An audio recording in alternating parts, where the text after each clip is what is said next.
Capítulo 2. El robo del portafolios. La caligrafía perfecta brillaba delante de mí. La observé superficialmente con gran desconfianza. Su lectura me había dejado un extraño sabor metálico en el paladar. ¿Quién hubiera pensado que en ese portafolios robado iba a encontrar documentos tan personales? Todos serían así. Tenía conocimiento de que el colegio al que asistía había sido originalmente un centro de capacitación para empresas. Incluso a la fecha aún se daban cursos de principios para el éxito, relaciones humanas y personalidad, pero desde hacía unos 5 años el motivo central del instituto no eran los cursos sino la preparatoria intensiva. El cambio de giro tendría alguna relación con la penosa experiencia relatada por el autor de aquella carta. Pudiera ser. Pero si era así, no me conmovía. En realidad, había muy pocas cosas que podían conmoverme. Quizá ninguna. Estaba acostumbrado a reaccionar como la carga social, el delincuente en potencia que me habían convencido que era. Sin embargo, a veces mi papel me disgustaba. Sobre todo, cuando motivado por alguna circunstancia especial percibía la sensación interna de no ser tan malo. Y la lectura de esa carta había despertado en mí una sensación así. Sacudí la cabeza aprensivamente y arrojé los folios al guardarropa. Seguramente todo lo escrito ahí no era más que una fantasía imaginada por ese hombre a quien yo detestaba sobremanera. En mi entendimiento no cabía la posibilidad de que alguien pudiera experimentar sentimientos tan nobles. Y menos él.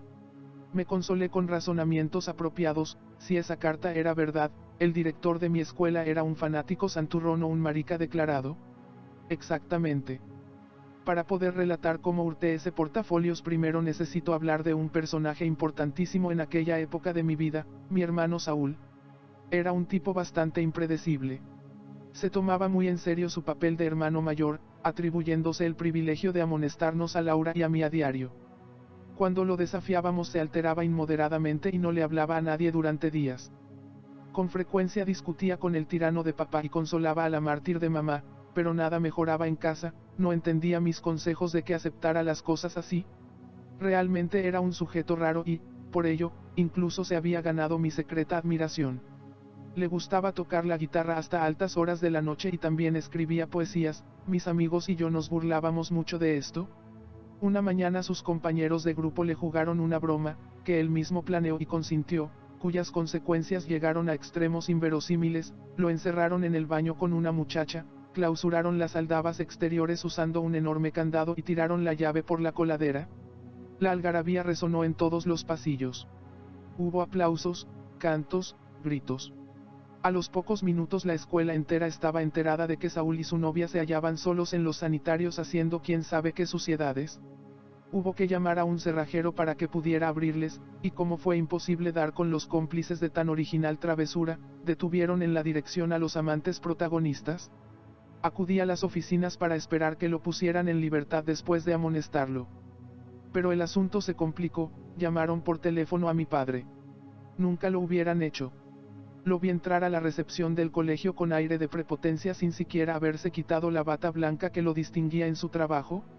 Soy el doctor Hernández, le gritó a la secretaria. Me llamaron para decirme que iban a expulsar a mi hijo.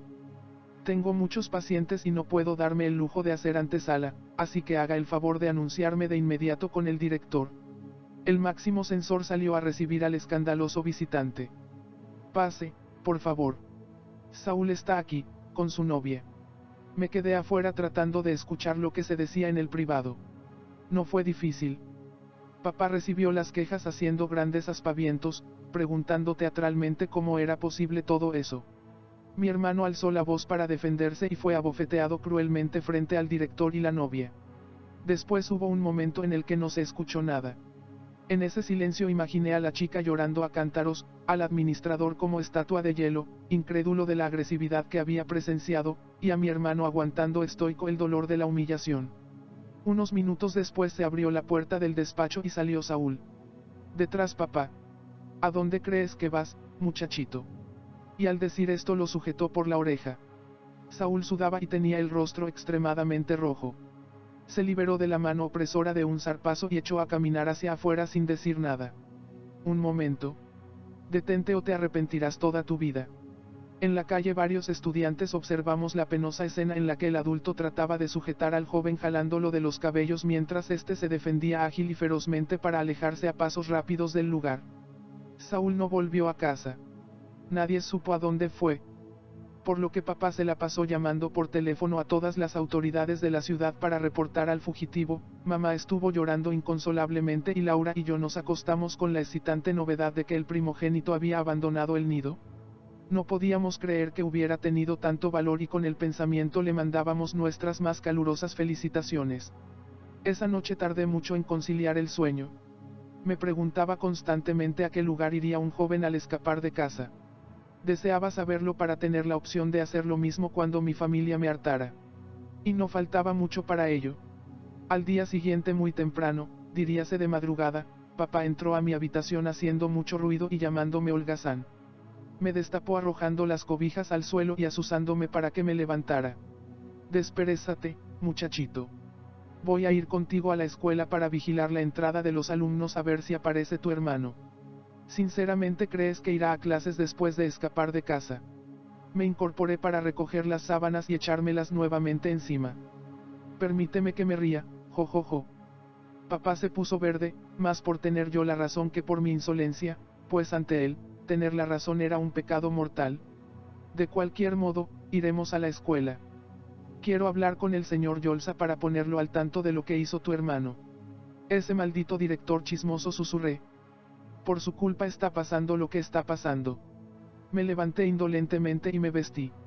Estuvimos en el colegio justo antes de la hora de entrada. Al poco tiempo llegó el director. Papá lo interceptó para preguntarle de modo presuntuoso por qué se había propuesto echar a perder la vida de sus hijos, lo cual, por agresivo e incoherente, me asombró bastante. Varios compañeros curiosos se detuvieron a escuchar la inminente discusión, pero el licenciado Yolsa los evadió invitándonos a pasar a su privado. Ya dentro, los dos hombres se miraron fijamente como viejos enemigos. Mi padre se calmó un poco, pero no dejó de levantar la voz. Usted no ha sabido guiar a mis hijos.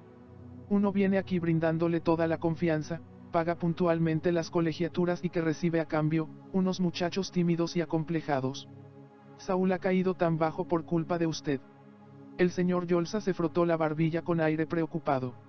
Su trabajo consistía en atender vecinos quejosos, empleados irresponsables, inspectores corruptos, sindicalistas prepotentes, alumnos groseros, como yo, y padres de familia desequilibrados, como el mío. Sin embargo, no parecía haberse acostumbrado del todo a tales situaciones.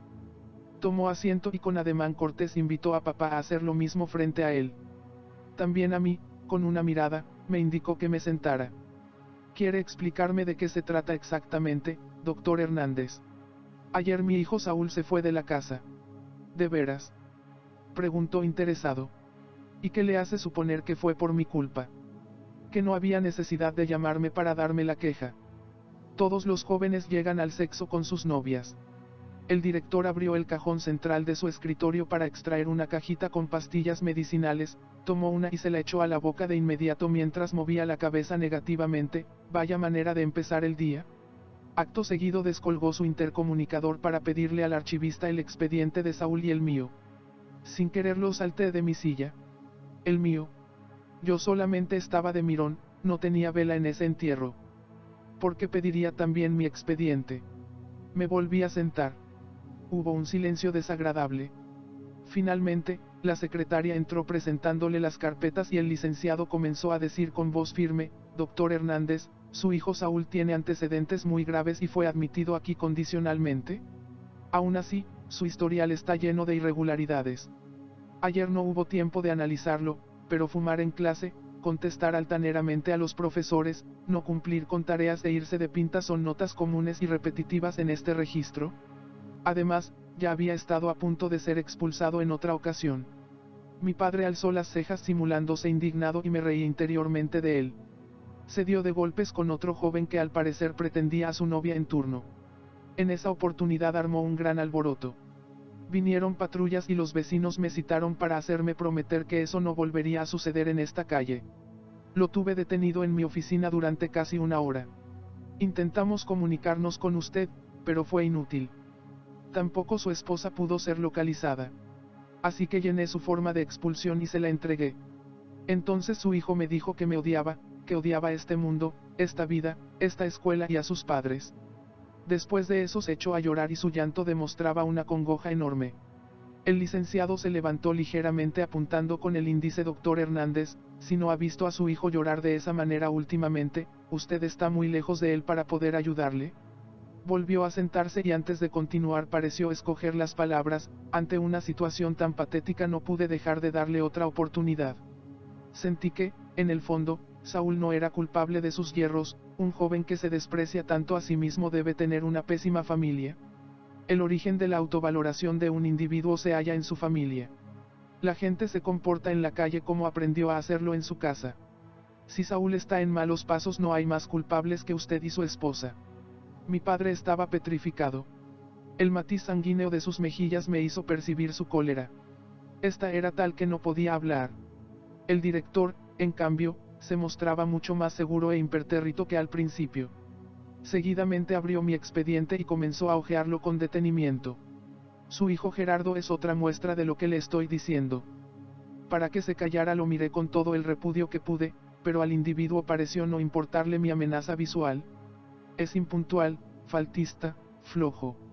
Los profesores lo reportan como un alumno de última categoría. Por si no lo sabía, él también ha estado a punto de ser expulsado. No por irregularidades graves sino por una infinidad de reportes sencillos de indisciplina y apatía. Gerardo es un cabecilla para los malos actos. Incita a sus compañeros a cometer pillerías encontrando siempre la forma de salir exculpado, pero los maestros y yo nos hemos dado cuenta de su juego. Detrás de las infracciones de sus amigos siempre está él. Reconozco que es muy inteligente y estoy casi seguro de que también en su casa aparenta ser un buen hijo, pero secretamente acumula un gran rencor que lo hace atentar contra todos cuando se siente resguardado. Mi padre, mordiéndose feamente el labio inferior, se volvió hacia mí con claras intenciones de matarme, pero yo me hice el disimulado clavándole la vista al director Sucho. Tarde o temprano me las pagaría. Papá se puso de pie listo para salir de allí. El señor Tadeo Yolsa levantó la voz con la firmeza de alguien que ha ganado un envite. Doctor Hernández, sus rabietas de padre indignado no ayudarán en nada. Sus hijos son listos, pero terriblemente infelices. Tanto Saúl como Gerardo necesitan recuperar en primer lugar su autoestima. ¿Entiende esto? ¿Cómo suele corregirlos? Se acerca a ellos para tratar de entender sus razones y después los guía con mano fuerte pero amistosa, o simplemente les grita, los insulta y abofetea, como hizo ayer con Saúl en esta oficina. Permite que en su hogar se apliquen sobrenombres, se hagan burlas y críticas destructivas, se exalten las capacidades de unos para menospreciar las de otros, se invoquen deseos de que tal o cual hijo sea distinto, o se admiren envidiosamente las condiciones de otras familias. Si así ha sido, usted ha creado en ellos una autovaloración peligrosamente pobre. Todo ser humano aprende a autovalorarse en el lugar donde crece, ayudado de las personas con quienes convive. En la familia nacen las expectativas del individuo, su moral, su forma de sentir, su personalidad. El director parecía ansioso de continuar hablando, como si hubiese esperado durante meses la oportunidad de decirle todo eso. Mi padre se volvió hacia él con la vista desencajada. Por un momento pensé que se le echaría encima. Ustedes, los maestros, tartamudeó visiblemente afectado, son demagogos y engreídos. Creen tener el derecho de meterse en la vida de los demás como si fuesen perfectos. Doctor Hernández, usted y yo ya nos conocíamos. Yo lo consideraba un hombre sensato, pero en estas dos últimas entrevistas me he percatado de que necesita una gran ayuda. Si sus hijos se pierden o fracasan no habrá otro responsable directo más que usted. Vi cómo mi progenitor apretaba los puños hasta que los nudillos se le pusieron blancos. Su siguiente objeción apenas fue inteligible: ustedes los maestros se creen sabios. Le devuelven la responsabilidad a uno, pero son incapaces de hacer algo por los muchachos. Cabizbajo, dio la vuelta y sin despedirse salió bruscamente del lugar. Al verlo alejarse, por primera vez me percaté de que no era tan inmune como yo había pensado. Sentí lástima por él. Además, su estatura me pareció más baja de lo que siempre creí. El director corrió para alcanzarlo. Posiblemente no deseaba que la desavenencia terminara de ese modo. Me quedé en la oficina solo. Miré a mi alrededor buscando algo, no sabía qué. El portafolios personal del señor Tadeo Yolsa estaba a un lado del escritorio.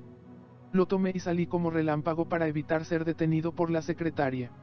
En la calle los dos adultos aún discutían. No me detuve, no quería saber más nada del asunto. Durante horas caminé por las avenidas abrazando fuertemente el portafolios robado.